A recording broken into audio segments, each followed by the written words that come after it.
I'm Richard Olivier, and I would like to talk to you about activating archetypal wisdom in times of radical transition. I've been working in the field of archetypal psychology and theater practice and shamanic techniques now for about 25 years. And I have found that these ancient insights that astrology and archetypal cosmology provide have given me immense help, a framework and a blueprint with which to address the deeply complex and often chaotic times in which we live. Rick Tarnas, one of the foremost archetypal philosophers of our time, said on a talk recently that the time we're in now is a time in which there are volcanically intense evolutionary pressures for the radical reconfiguration of all life structures. Volcanically intense evolutionary pressures for the radical reconfiguration of all life structures. That is the best possible potential that we can aspire to and work on and activate in ourselves and in the world around us. That is a synthesis of planetary energies that involve Saturn, the principle of structure, Pluto, the principle of death and rebirth, Jupiter, the principle of global expansion, and Uranus, the principle of radical and occasionally rebellious change. And those four archetypal energies are what the divine spark, the creative nature of the universe is offering our planet at this time. That is the palette of archetypal energies that we're being asked to engage with as deeply as we can, to hold, to work with, and to hopefully find the phoenix that can rise from the ashes of the old story of materialist consumption and using the earth as a resource without any real interaction or interconnection with her. I have been on my own journey for the past 30 years, starting in men's development, into archetypal psychology, into Jungian analysis, into shamanic practice. But my background was in theater. My dad was an actor in the 20th century. My mum was an actress. I grew up around theater and looking for what are the stories that we're living in and activating, and what part are we playing in that story? And when I found the notion of these 10 planetary archetypes introduced by my good friend, the archetypal astrologer Lawrence Hillman, I found a frame with which to make sense of my life, to make sense of the changing world around us. And it's something that we've been working for 5 years to try and condense into bite-sized chunks of wisdom that we can easily share with others. The archetypes have been with us forever. Archetypes, the way that human beings read the world around them is archetypal in its nature. From the very first expressions of human civilization in cave paintings on walls 30, 40,000 years ago, with their depictions of hunters and priests and mothers and sovereigns. These are archetypal images, and every culture that looks at the world and engages as above, so below, with that kind of philosophical principle, notices that there are forces in our cosmos that correlate to certain energy patterns that we can also see in us as human beings. And Anne Baring, who wrote a wonderful book called The Dream of the Cosmos,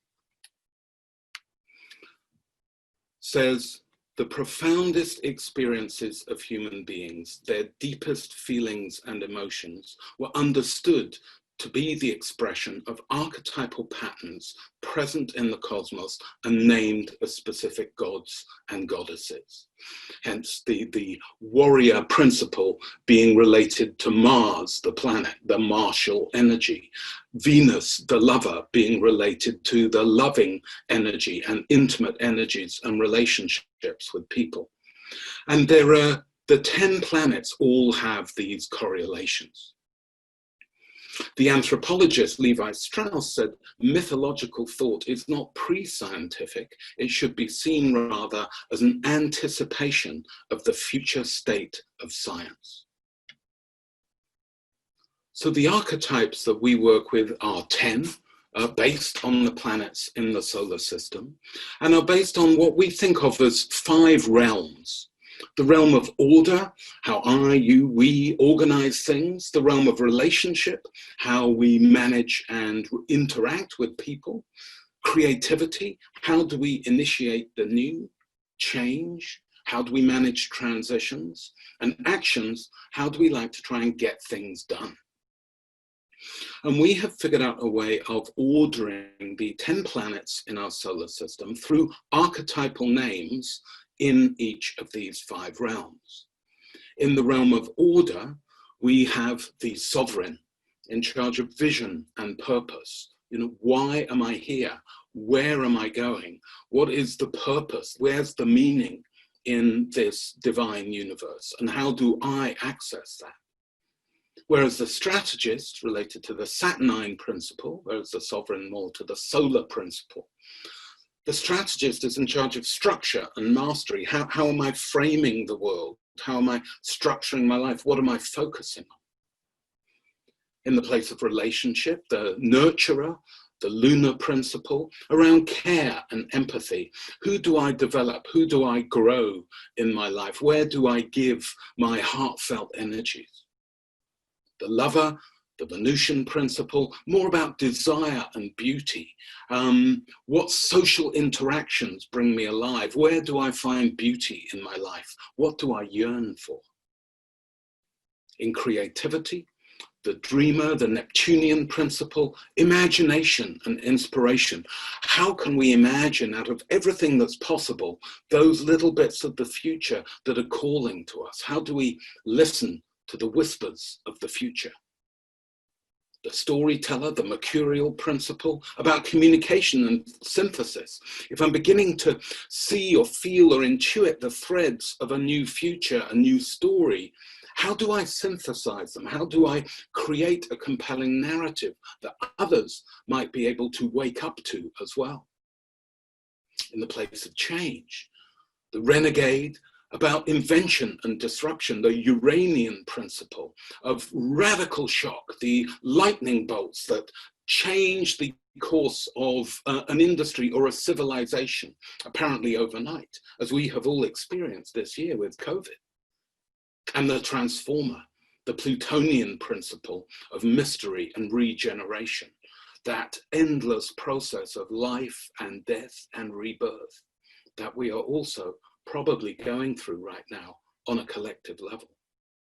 And last but not least, in the realm of action, the warrior, the martial principle, getting things done, challenging old orders that are out of date, defending the practices, perhaps now nature, the ecosystem, against aggressors and those who would not treat her well.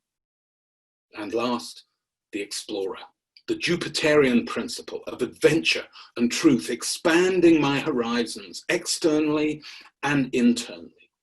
What is true and what is changing about what is true in our times? And we argue that these 10, and my experience of these 10, is that they offer a profound framework for managing radical transitions. So when you look at your life right now and see its relationship with the world, what archetypal patterns are you focusing on? Coming from the world of theatre, we think of this as leading actors most of us out of the 10 have like 3 leading actors, the archetypes that are effectively running our show. Most of us have built competency in another 4 or 5, what we might call supporting actors, who you can call on occasionally, but they're probably not your best day. And almost all of us have a couple of more offstage actors, those who don't really have a part to play at the moment, who often we might ignore or think perhaps don't have much benefit. But in these times of change, when a whole story, a whole worldview seems to be falling apart, disintegrating before our eyes, and in that time in between stories, when we don't yet have a secure new story to jump into from the disintegrating old story, can be a time of great insecurity and great doubt for human beings. We believe that us as human beings, we are storytelling creatures, and we live by and die by our stories. So in this time when we are in between stories, the archetypes and archetypal wisdom can be a really effective way of finding your next step. What are your leading archetypes right now? What is the world demanding of you in terms of archetypal energy? What is coming towards you? And are your current archetypal leading actors, what we think of as your current archetypal pattern, fit for that future purpose? If not, we need to rehearse some new archetypes. We need to perhaps dial up some of our supporting actors to become more leading actors.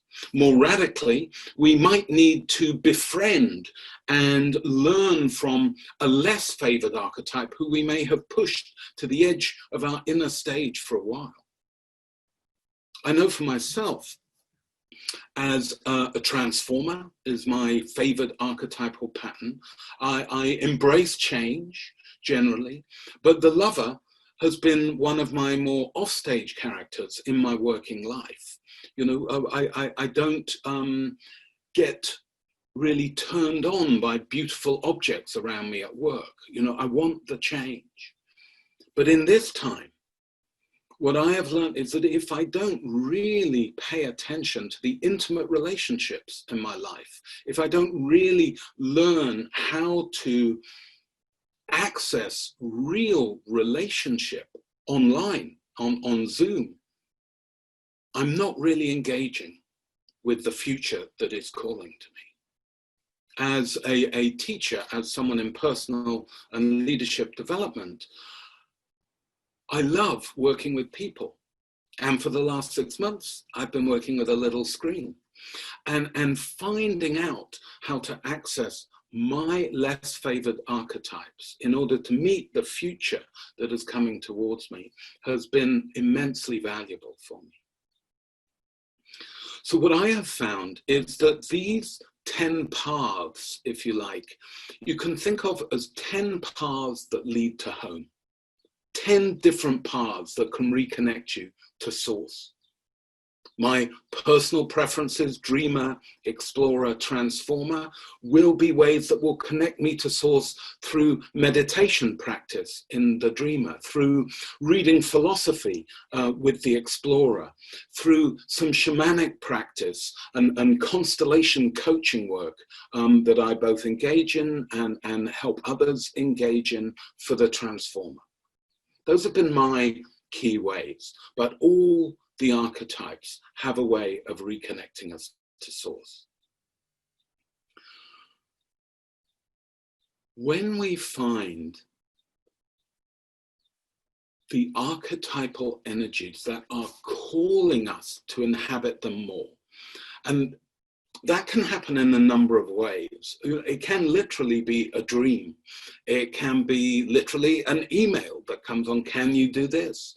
It may be a relationship that starts to form or disintegrate in our lives, or a working structure that starts to emerge or disintegrate. All of these we can begin to read by developing what we call an archetypal eye. which of these 10 complete energies is calling to me right now? How can I find my way to activate that energy? And how can I meet this emerging future in as fulfilled and whole a way as possible? I believe that we are in deeply troubled times.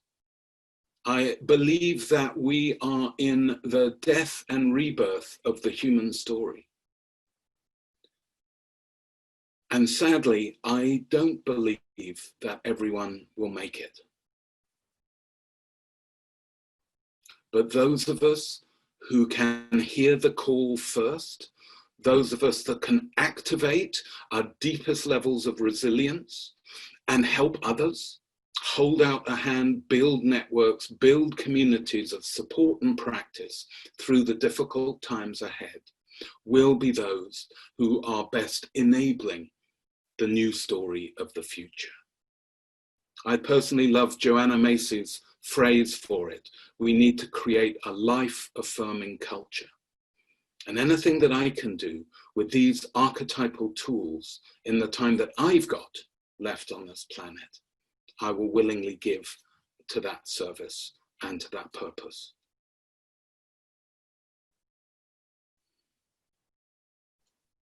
So thank you for your kind attention. I hope this has been useful. My own journey continues, it never ends. I dance with these 10 divine energies, archetypal energies, every day in different ways. Sometimes, of course, I forget them and have to remember what I attempt to teach others. And I'm sure we're all in that kind of learning and teaching process right now as we engage with this brave new world. There will be some information on the screen at the end if you wish to follow up, find out your own particular archetypal pattern. But for now, it's been a pleasure and an honor to be asked to speak to you.